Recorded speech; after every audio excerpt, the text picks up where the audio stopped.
High ஃப்ரெண்ட்ஸ், welcome back to star அம்மா cuts last part. உங்களுக்கு பிடிச்சிருந்துக்குன்னு நினைக்கிறேன். இன்னைக்கு நம்ம மை லெக்சரர் மை ஹஸ்பண்ட் ட்ராமாவோட 15வது பார்ட் தான் பார்க்க போறோம். ஆரியாவோட கல்யாண வாழ்க்கையை பத்தி உனக்கு இந்த அளவுக்கு தெரிஞ்சிருக்கு, உன்னோட கல்யாண வாழ்க்கையை பத்தி உனக்கு தெரியுமான்னு கரின் கேட்கவும் ஜெசிகாவுக்கு கோவர ஆரம்பிச்சிடும். வீட்டுக்குள்ள போயிடுவாங்க. கரின் உனக்கு என்னாச்சுன்னு கேட்டுட்டு ஃபிலிக்ஸ் ஃபாலோ பண்ணிக்கிட்டே போவான். அடுத்து என்ன டிசிஷனை பார்க்கலாம். ஜெசிகா நீ என்ன மன்னிச்சிரு, கரின் சொன்னதெல்லாம் நீ கண்டுக்காதன்னு சொல்லுவான். ஜெசிகா பட்டுக்கு அழுதுகிட்டே இருப்பாங்க. ஹனி உனக்கு என்னாச்சு, நீ என்கிட்ட ஏதாவது சொல்லணும்னு நினைக்கிறியான்னு கேட்பான். மேபி கரின் சொன்னதுதான் சரியா இருக்கும்னு நினைக்கிறேன். இருந்தே நம்மளோட வாழ்க்கையில உள்ள பிரச்சனையை சரி பண்றதுல நான் கொஞ்சம் கவனமா இருந்திருக்கணும்னு நினைக்கிறேன். ஃபெலிக்ஸ் நம்ம 2 பேரும் நல்லபடியா வாழல, இதுக்கும் மேலேயே என்னால பொறுத்து போக முடியும்னு எனக்கு தோணலன்னு சொல்லுவாங்க. ஜெசிகா என்னாச்சு, நீ எதுக்காக இப்படி பேசிட்டு இருக்கேன்னு கேட்பான். ஃபெலிக்ஸ் நம்மளோட கல்யாண வாழ்க்கையில உள்ள ஹோப்பை நான் இழந்துகிட்டு இருக்கேன், உன்னை நான் இழக்க போற மாதிரி எனக்கு தோணுதுன்னு சொல்லுவாங்க. ஹனி நான் இங்கதான் இருக்கேன், எப்பவுமே நான் உனக்காக உன் கூடவே இருப்பேன்னு சொல்லுவான். ஒருவேளை நமக்குள்ள உள்ள பிரச்சனையாலதான் மத்தவங்களோட பிரச்சனையில நான் இன்டர்ஃபியர் ஆகுறேன்னு எனக்கு தோணுதுன்னு சொல்லுவாங்க. ஜெசிகா உனக்கு என்னாச்சு, ஏன் இப்படி பேசிட்டு இருக்கேன்னு கேட்பான். ஃபெலிக்ஸ் நீ அஃபேர் வச்சிருக்கேன்னு எனக்கு தெரியாதுன்னு நீ நினைச்சிட்டு இருக்கியா, எனக்கு எல்லாமே தெரியும். ஃபெலிக்ஸ் நீ என்ன சீட் பண்ணிட்ட, என்னை ஏமாத்திட்ட, என்ன நீ நிறைய முறை காயப்படுத்திட்ட, எக்கச்சக்க முறை இது எல்லாமே நடந்துருச்சு. அப்ப நான் அமைதியா இருந்துட்டேன், இதுக்கப்புறம் என்ன பண்றதுன்னு எனக்கு தெரியலன்னு சொல்லுவாங்க. ஜெசிகா நீ என்ன மன்னிச்சிருன்னு சொல்லுவான். அப்புறம் என்ன திரும்பவும் நீ அவளை பாக்குறதுக்கு தானே போவ, மறுபடியும் முதல்ல இருந்து நீ என்ன ஏமாத்த தானே போறேன்னு கேட்பாங்க. என்ன மன்னிச்சிரு, நான் அவளை லவ் பண்றேன், திரும்பவும் நான் லவ் பண்ண ஆரம்பிச்சிட்டேன், ஆனா அதுக்காக நான் உன்னை லவ் பண்றதை நிறுத்திட்டேன்னு அர்த்தம் இல்லைன்னு சொல்லுவான். உன்னால எப்படி என்கிட்ட இதை முதல்ல சொல்ல முடியுது, நீ ரொம்ப மோசமா சொல்லிட்டு அடிக்க ஆரம்பிச்சிருவாங்க. ஹக் பண்ணி சமாதானப்படுத்தலான்ட்டு ஒருவான் தள்ளி விட்டுருவாங்க. எனக்கும் பக்கத்துல வரத தள்ளி பொண்ணி ரொம்ப குரூயலானவன், நீ அவளை லவ் பண்றது தானே என்கிட்ட சொன்ன, உன்னால எப்படி என்கிட்ட இதை முதல்ல பேச முடியுது, என்ன தைரியம் உனக்கு, முதல்ல நீங்க இருந்து போன்னு சொல்லுவாங்க. கையை பிடிக்கலான்னு பாப்பான். முதல்ல நீங்க இருந்து போன்னு கத்துவாங்க. உடனே இங்க இருந்து போயிடுவான். நெக்ஸ்ட் ஆரியா பக்கத்துல காலேஜ்க்கு வந்திருப்பான். ஆரியா கேன்டீன்ல இருப்பாரு. ஒரு ட்ரிங்க் ஆர்டர் பண்ணிட்டு ஆரியாக்கும் பக்கத்துல போயிட்டு மிஸ்டர் ஆரியான்னு கூப்பிடுவான். ஆரியா ஷாக் ஆயிடுவாரு. நீ இங்க என்ன பண்ணிட்டு இருக்கேன்னு கேட்பாரு. என்னோட ஃபேவரட் லெக்சரரை பாக்குறதுக்காக நான் வரக்கூடாதா, இப்ப நீ பிஸியா இருக்கியான்னு கேட்பான். என்னோட முகத்தை பார்த்ததுமே ஏதோ ஒன்று தப்பா இருக்குன்னு புரிஞ்சுக்காரு. இப்ப நான் பிஸியா இல்ல, சொல்லு என்னாச்சுன்னு கேட்பாரு.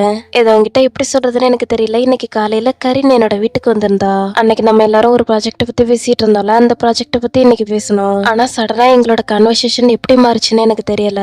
அரிய என்ன மன்னிச்சிரு, கரினோட வீட்டுல இன்டர்ஃபியர் ஆகிறத பத்தி நாங்க பேச ஆரம்பிச்சிட்டோம். இதுக்கு எனக்கு எந்த ஒரு சம்பந்தமும் இல்லைன்னு எனக்கு தெரியும். ஜெசிகாவும் கூட இருந்தான்னு சொல்லுவான். வெட்ரஸ் வந்து ஆர்டர் பண்ண ட்ரிங்க் வச்சுட்டு போவாங்க. அப்புறம் ஜெசிகாவுக்கு எனக்கு நடுவுல சண்டை ஆகிடுச்சு. நான் அஃபேர் வச்சிருக்கிறது ஜெசிகாவுக்கு ஏற்கனவே தெரிஞ்சிருக்கு. அரியா இப்ப நான் ரொம்ப மோசமான நிலைமையில இருக்கேன், நான் என்னோட குடும்பத்து மேல அதிகப்படியான பாசம் வச்சிருக்கேன்னு உனக்கு தெரியும் தானே கேட்பான். உங்ககிட்ட இப்படி கேட்கறதுக்கு என்ன மன்னிச்சிரு, நீ ஜெசிகாவை லவ் பண்றேன்னு கேட்பாரு. அம்மா நான் அவளை லவ் பண்றேன், ஆனா அடுத்து நான் செலினியை லவ் பண்ண ஆரம்பிச்சிட்டேன். என்ன இன்னொரு பொண்ணு கூட ஜெசிகா பார்க்க கூடாதுன்னு நினைச்சேன், ஆனா நான் சொதப்பிட்டேன். ஜெசிகாவுக்கு என்னை விட பெட்டரான ஒரு பர்சன் தான் கிடைச்சிருக்கணும், நான் சொல்றது சரியானு கேட்பான். இந்த விஷயத்துக்கும் ஜெசிகாவுக்கு பெட்டரான பர்சன் கிடைச்சிருக்கணுமான்றதுக்கும் எந்த ஒரு சம்மந்தமும் இல்ல. அவளுக்கு நல்ல ஹஸ்பண்டா நீ இருக்கிறதுல இருந்து நீ தோத்துட்டேன்னு நீ ஃபீல் பண்றேன்னு எனக்கு புரியுது. ஆனா என்ன பொறுத்த வரைக்கும் நீ உன்னோட 2 குழந்தைங்களுக்கும் நல்ல அப்பாவா இருக்கிறது இருந்து தூக்க கூடாதுன்னு நினைக்கிறேன். சோ நீ முடிவெடுக்கிறதுக்கு முன்னால நல்லா கேர்ஃபுல்லா யோசிச்சுட்டு முடிவெடு, அவங்களுக்கு நீ தேவைப்படுற. இவனோட 2 குழந்தைங்களையும் லவ் பண்ணுவதா நான் நினைக்கிறேன். சரி நீ ட்ரிங்க் குடின்னு சொல்லாரு. ஃபெலிக்ஸுக்கு இப்பதான் நிம்மதியா இருக்கும். தேங்க்யூ ஆரியான்னு சொல்லிட்டு குடிக்க ஆரம்பிப்பான். பாரு இது என்னோட ஒப்பீனியன் மட்டும்தான், எந்த ஒரு விஷயம் இல்லாம எல்லாமே சரியாகணும்னு நான் நினைக்கிறேன். அஸ் ஏ ஃப்ரெண்டா நான் உங்ககிட்ட திரும்பவும் ஞாபகப்படுத்துறேன், நீ என்ன முடிவெடுத்தாலும் சரி நல்லா யோசிச்சுட்டு முடிவெடு, அவசரப்பட்டு எந்த ஒரு முடிவையும் எடுக்காத, நல்லா யோசிச்சுட்டு அதுக்கப்புறம் முடிவெடுன்னு சொல்லுவாரு. ஆரியா நான் கேட்கறேன்னு தப்பா நினைச்சுக்காத, உனக்கும் கரீனுக்கும் என்கிட்ட நடுவுல ஏதாவது பிரச்சனை எனக்கு கேட்பான். ஒரு விஷயத்த செட்டில் பண்ண வேண்டியது இருக்கு அவ்வளவுதான்னு சொல்லுவாரு. கரீன் இப்படி இருப்பான்னு நான் எதிர்பார்க்கவே இல்லை, மனுஷங்க உண்மையாவே மாற மாட்டாங்க போல, நீ மட்டும்தான் இப்போதும் சரியா இருக்கேன், நானும் என்னோட கேமும் கரீனா அவளோட ஆம்பிஷனும் எப்பவும் மாறலன்னு சொல்லுவான். பாருடா அது மாதிரிலாம் எதுவும் இல்ல, போது நிறுத்துன்னு சொல்லுவாரு. நம்ம வளர்ந்ததுக்கு அப்புறம் நம்மளோட தப்பான ஹேபிட் எல்லாமே நம்மளோட வாழ்க்கையில பெரிய பிரச்சனையை ஏற்படுத்துதுன்னு சொல்லுவான். ஒத்துக்கிறேன், நான் சரியா இருக்கிறதால என்னோட வாழ்க்கை நல்லபடியா இருக்கு, ஆனா நாம நம்மளோட வாழ்க்கையில பண்ற எல்லாத்துக்கும் பக்க விளைவு கண்டிப்பா இருக்கும். நம்ம ரெடியா இருந்தாலும் சரி ரெடியா இல்லைனாலும் சரி அதை நம்ம ஃபேஸ் பண்ணி தான் ஆகணும். இப்ப நீ அதை ஃபேஸ் பண்ணி தான் ஆகணும். விளைவு இன்னைக்கு வரலாம், நாளைக்கு வரலாம், எப்போவாது வரலாம், ஆனா கண்டிப்பா வரும்னு சொல்லுவாரு. அப்ப இதுக்கப்புறம் நம்மளோட ஃப்ரெண்ட்ஷிப் இப்படியே இருக்குமா இல்ல மாறிடுமான்னு கேட்பான். இது எல்லாமே நடந்து முடிச்சாலும் நீ இன்னும் என்னோட ஃப்ரெண்டா தான் இருக்குன்னு சொல்லுவாரு. அப்ப நமக்கு நடுவுல எந்த ஒரு விஷயம் இல்ல, நம்ம நார்மலா தானே இருக்கோம்னு கேட்பான். நமக்கு நடுவுல எந்த ஒரு விஷயம் இல்ல, ஆனா கரீனை பத்தி எனக்கு தெரியாது, கரீனோட கதை வேற. ஐ மீன் நான் என்ன சொல்றேன்னா, நான் என்கிட்ட ஃபீலிங்ஸை மதிக்கணும், இதுக்கப்புறம் எந்த ஒரு விஷயம் வராம இருந்தா நல்லா இருக்கும்னு சொல்லுவாரு. லாரா பெரிய பத்தி நம்ம எப்படி இன்வெஸ்டிகேட் பண்றது, என்கிட்ட எந்த ஒரு ஐடியாவும் இல்லைன்னு சொல்லுவான். சோசியல் மீடியாவை வச்சு மட்டும்தான் நம்மளால அவனை ட்ராக் பண்ண முடியும். கரீனோட அக்கௌண்ட் செக் பண்ணி பார்க்கலாம், அப்பதான் நம்மளுக்கு ஏதாவது ஐடியா கிடைக்கும். கரீனோட முழு பேர் என்ன, கரீன் வண்டர்மிக்கு தானேன்னு கேட்பா. முழு பேரை போடாத, கரீன்னு செக் பண்ண மட்டும் போதும்னு சொல்லுவான். அவ யாரெல்லாம் ஃபாலோ பண்ணிட்டு இருக்கான்னு செக் பண்ணலான்னு சொல்லிட்டு பெரிய கண்டுபிடிச்சிருவா. பாரு ப்ரொஃபைல்ல அவனோட போட்டோ தான் வச்சிருக்கான், அன்னைக்கு நம்ம காலேஜ்ல பார்த்தோம்ல அவன் தான் இதுன்னு சொல்லுவா. பாரா கண்டுபிடிக்கிறதுல நீ ரொம்ப பெரிய ஆளா இருக்குன்னு பாராட்டு காட்டுவான். அப்டேட் ஏதாவது இருக்கான்னு செக் பண்ணி வைப்பா. ரொம்ப நேரத்துக்கு முன்னால ஒரு போஸ்டர் போட்டிருப்பான். ஃப்ரெண்ட்ஸ் நான் இப்ப ஜகாடால இருக்கேன், டின்னர் சாப்பிடறதுக்கு எந்த இடம் நல்லா இருக்கும்னு கேட்டிருப்பான். டின்னர் சாப்பிடறதுக்கு எம்டி பிளேஸ் நல்லா இருக்கும்னு அவனோட ஃப்ரெண்டு ரிப்ளை அனுப்பிட்டு இருப்பாங்க. ஓகேடா இன்னைக்கு நாங்க போறேன்னு பெரிய சொல்லிருப்பான். 2 பேருக்குமே ஷக்கா இருக்கும். இன்னைக்கு அவன் அந்த இடத்துக்கு போறான், சீக்கிரமாவே போயிட்டு நம்ம அவனை கண்டுபிடிக்கலாம். உனக்கு அந்த இடத்த தெரியும் தானே கேப்பா. தெரியும்னு சொல்லுவான். உடனே கிளம்பிடுவாங்க. பேபி நம்ம கரீனை ஃபாலோ பண்றதுக்கு எப்ப போக போறோம்னு லிம் கேப்பா. என்னை பொறுத்த வரைக்கும் நம்ம கரீன் கூடவே போயிட்டு அவங்கள ஃபாலோ பண்ணணும்னு எந்த ஒரு அவசியமும் இல்ல. கேம்பஸோட நெட்வொர்க் வச்சு அவங்கள பத்தின ஏதாவது இன்ஃபர்மேஷன் கிடைக்குமான்னு செக் பண்ணிட்டு இருக்கேன்னு சொல்லுவான். பேபி நீ ரொம்ப ஸ்மார்ட், நான் கரீனோட சோஷியல் மீடியாவை செக் பண்றேன்னு சொல்லுவா. சரி செக் பண்ணி பாருன்னு சொல்லுவான். ஆனா உள்ள அவங்கள பத்தின ஒரு இன்ஃபர்மேஷனும் இல்ல. சரி நான் அவங்களோட ஃப்ரெண்ட்ஸ் ஏதாவது போஸ்ட் போட்டுருக்காங்களான்னு செக் பண்ணி பாக்குறேன்னு சொல்லுவா. எடாக்கு ஹாப்பியா இருக்கும். ஓகே ட்ரை பண்ண பேபி, நீ ரொம்ப ஸ்மார்ட்னு சொல்லுவான். மொத்தத்துல இங்கிட்காக ஃப்ரெண்ட்ஸ் எல்லாரும் இன்வெஸ்டிகேஷன் டீமாவே மாறிட்டாங்க.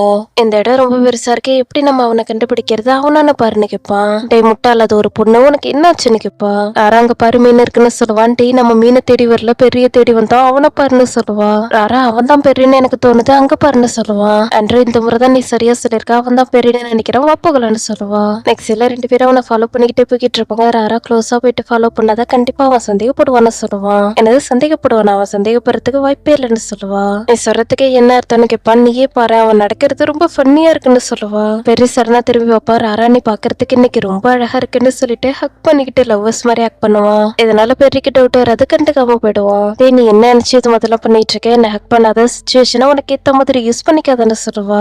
நம்ம 2 பேரும் அவன் ஹஸ்பண்ட் அண்ட் ஒய்ஃப்னு நினைக்கிறோம்னு நினைச்சா அப்பதான் நம்மள அவன் சந்தேகப்பட மாட்டான்னு சொல்லுவான். டேய் நீ என்ன சொல்லிட்டு இருக்க, அவன் நம்புறதுக்கு வாய்ப்பே இல்லைன்னு சொல்லுவா. ஏன்னு இப்படி சொல்லிட்டு இருக்க, நம்ம 2 பேரோட மதமும் வேற வேறன்னு அவனுக்கு தெரியுமான்னு கேட்பான். ஏன்டா நீ இப்படி பேசிட்டு இருக்க, போது நிறுத்து, வாப்பகலான்னு கூட்டிட்டு போவா. கரீன் ஹாப்பியா சமைச்சிட்டு இருப்பா. இங்கிட்டு இதெல்லாம் பார்க்கும்போது ஷாக்கிங்கா இருக்கும். பக்கத்துல வந்து கரீன் நீ என்ன சமைச்சிட்டு இருக்கேன்னு கேட்பா. நான் உன்னோட வீட்டுல இருந்துகிட்டு உனக்காக எதுவும் பண்ணலாம் நல்லா இருக்காதுல, அதனாலதான் உனக்காக சமைச்சிட்டு இருக்கேன்னு சொல்லுவாங்க. ஓகே என்ன சமைச்சிட்டு இருக்கீங்கன்னு கேட்பா. சூப் வந்துகிட்டு இருக்கேன், அடுத்து வெஜிடபிள் ஃப்ரிட்டர் செய்யறதுக்காக ப்ரிப்பேர் பண்ணிட்டு இருக்கேன். ஆரியாவுக்கு வெஜிடபிள் ஃப்ரிட்டர்னா ரொம்ப பிடிக்கும்னு எனக்கு தெரியும், அதனாலதான் சமைக்க போறேன்னு சொல்லுவாங்க. என்கிட்ட ஃபிளாஷ்பேக் ஞாபகம் வரும். கல்யாணம் ஆனதுக்கு அப்புறம் ஃபர்ஸ்ட் டைம் வெஜிடபிள் ஃப்ரிட்டர் தான் ஆரியாவுக்காக செஞ்சு கொடுத்துருப்பா. சாப்பிட்ட உடனே உப்பு இருக்குதுன்னு சொல்லியிருப்பாரு. உடனே நீங்களே சமைச்சுக்கோங்கன்னு சொல்லுவா. என்கிட்ட நீ எதுக்காக இப்ப கோவப்படுற, எனக்கு என்ன தோணுச்சோ அதை தான் நான் உன்கிட்ட சொன்னேன். இது போதுமான அளவுக்கு கிரிஞ்சியா இல்ல, அதோட ரொம்ப உப்பு இருக்குது, அதோட பாக்குறதுக்கு ஃபேக்கான ஃப்ரிட்டர்ஸ் மாதிரி தான் எனக்கு தோணுதுன்னு சொல்லியிருந்திருப்பாரு. அவருக்கு வெஜிடபிள் ஃப்ரிட்டர்ஸ் பிடிக்கணும் உங்களுக்கு எப்படி தெரியும்னு கேப்பா. நாங்க லண்டன்ல இருக்கும்போது வெஜிடபிள் ஃப்ரிட்டர்ஸ் எப்படி செய்யறதுன்னு ஆரியா எனக்கு சொல்லி கொடுத்தான். எப்பெல்லாம் அவனுக்கு சமைக்கிறதுக்கு விருப்பம் இல்லையோ அப்பெல்லாம் நான் அவனுக்கு செஞ்சு கொடுப்பேன்னு சொல்லுவாங்க.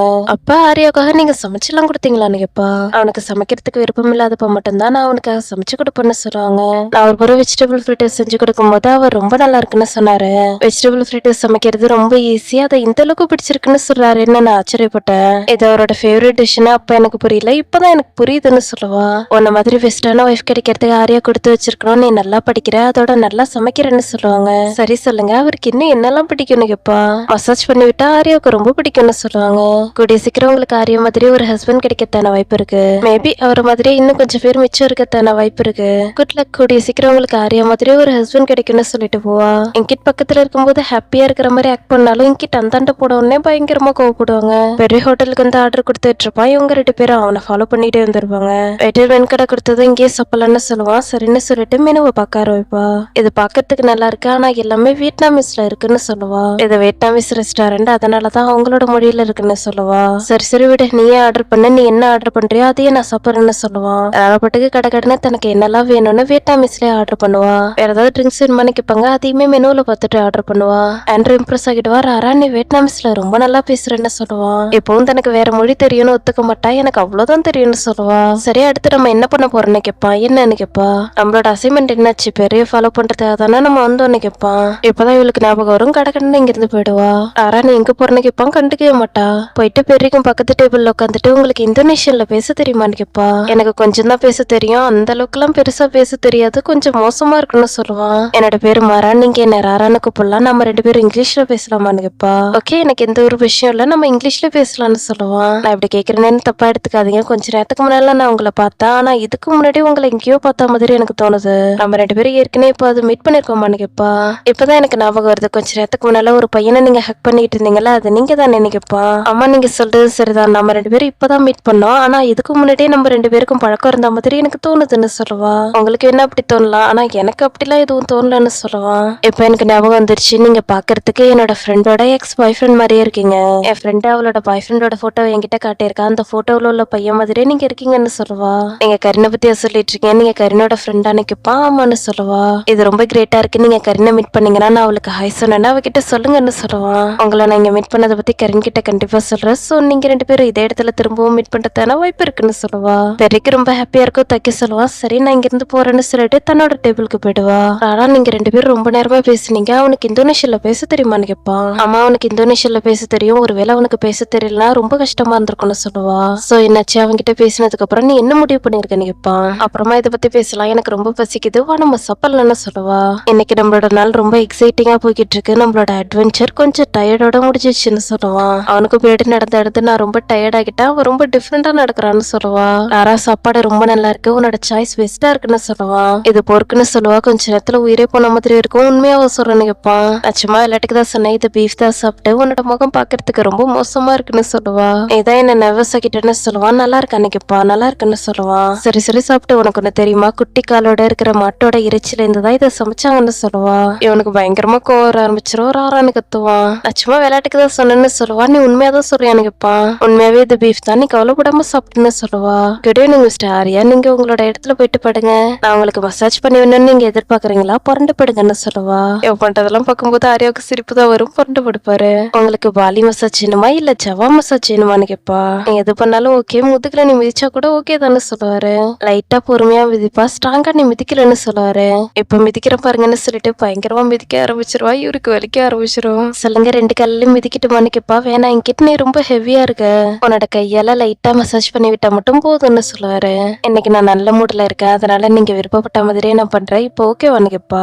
ரொம்ப நல்லா மசாஜ் பண்ணி விடுறேன்னு சொல்லுவாரு. நான் நல்ல ஒய்ஃப், அதனாலதான் இப்படி எல்லாம் நடந்துக்கிறேன்னு சொல்லுவா. ப்ளீஸ் அடிக்கடி நீ இது முதல்ல பண்ணி விடுன்னு சொல்லுவாரு. ஆரியா நானும் தான் டயர்டா இருக்கேன்னு சொல்லுவா. ஓகே நம்ம ஷிஃப்ட் மாத்திக்கலாம்னு சொல்லுவாரு. அசைன்மெண்ட் எல்லாம் பண்ணி பண்ணி நான் ரொம்ப டயர்ட் ஆகிட்டேன்னு சொல்லுவா. ஓகே நீ உன்னோட ஷர்ட்டை கேட்டுன்னு சொல்லுவாரு. எதுக்காக நான் ரிமூவ் பண்ணணும்னு கேட்பா. ஏதான மசாஜ் பண்ணி விட சொன்ன, அதுக்காக தான் மசாஜ் பண்ணுமா வேணாமான்னு கேட்பாரு. மசாஜ் பண்றதுக்காக எதுக்காக நான் ஷர்ட்டை ரிமூவ் பண்ணணும், என்னால முடியாதுன்னு சொல்லுவா. கரண் இப்பதான் ஹாப்பியா மாடில இருந்து கீழே இறங்கி வருவா. இவங்க 2 பேரும் பேசிக்கிட்டு கேட்கும் போது பயங்கரமா கோவம் வரும். அரே என்கிட்ட விட பெட்டரான ஒய்ஃபா என்னால இருக்க முடியும்னா நான் உனக்கு புரிய வைக்கிறேன்னு மனசுக்குள்ள நினைப்பா. ஓகே இதோட இந்த பார்ட்டோட இந்த பார்ட் உங்களுக்கு பிடிச்சிருந்துக்கும்னு நினைக்கிறேன். பிடிச்சிருந்தா மறக்காம லைக் அண்ட் சப்ஸ்கிரைப் பண்ணுங்க. நெக்ஸ்ட் பார்ட்ல நான் உங்களை மீட் பண்றேன். Until then bye, thanks for watching.